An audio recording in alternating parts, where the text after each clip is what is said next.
जागा वाटपासाठी महाविकास आघाडीची बैठक सुरू आहे। राऊत, अनिल देसाई, नाना पटोले, आव्हाड या बैठकीसाठी उपस्थित आहेत। मुंबईतील सोफिटेल हॉटेलमध्ये महाविकास आघाडीची ही बैठक सुरू आहे। थेट माहितीसाठी आपण जाऊयात आमचे प्रतिनिधी निवृत्ती बाबर यांच्याकडे।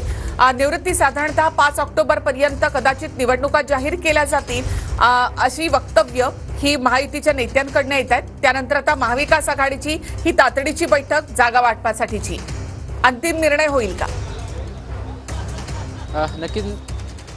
नक्कीच निखिल, आपण पाहतोय की आजपासून 3 दिवस महाविकास आघाडीच्या जागा वाटपासंदर्भात बैठका पार पडणार आहेत आणि त्यातली पहिली बैठक जी आहे ती बीकेसी येथील सोफिटेल हॉटेल या ठिकाणी पार पडत आहे। आणि या बैठकीसाठी ठाकरे गटाच्या वतीनं खासदार संजय राऊत, अनिल देसाई, राष्ट्रवादी काँग्रेसकडून जितेंद्र आव्हाड आणि काँग्रेसकडून नाना पटोले जे आहेत ते या बैठकीला उपस्थित झालेले आहेत। आणि याच्या अगोदर जे आहे ते महाविकास आघाडीच्या 3 बैठका पार पडल्या होत्या आणि मुंबई संदर्भात देखील अनेक बैठका पार पडल्या होत्या। मुंबईतल्या जागा वाटपांचा जो तिढा होता तो तिढा पूर्णपणे सुटलेला आहे अशी माहिती जी आहे ती माहिती देण्यात आली होती। त्यानंतर महाराष्ट्रातील जागा वाटप कशा स्वरूपाचं असावं याविषयीची बैठकीमध्ये जी आहे त्याच्या बैठकीमध्ये चर्चा केली जाणार आहे। तर दुसरीकडे आपण जर पाहतोय की माहितीतल्या अनेक नेत्यांकडून असं वक्तव्य केलं जातंय की येत्या लवकरात काही 15 ते 20 दिवसांमध्ये आचारसंहिता महाराष्ट्रामध्ये लागू शकते आणि आगामी निवडणुकीच्या पार्श्वभूमीवरती या बैठकांचा सिलसिला जो आहे तो महाविकास आघाडीचा सुरू झालेला आहे। आज, उद्या आणि परवा अशा 3 दिवस जे आहे ते महाविकास आघाडीच्या बैठका पार पडणार आहेत आणि एकंदरीत महाराष्ट्रामध्ये 288 जागांचं जागा वाटप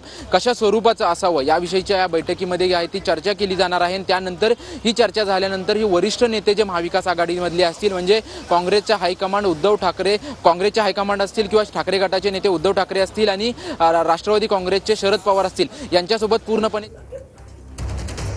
तर मुंबईतील सोफिटेल हॉटेलमध्ये सध्या महाविकास आघाडीची बैठक सुरू आहे। जागा वाटपासाठीची ही बैठक सध्या सुरू आहे।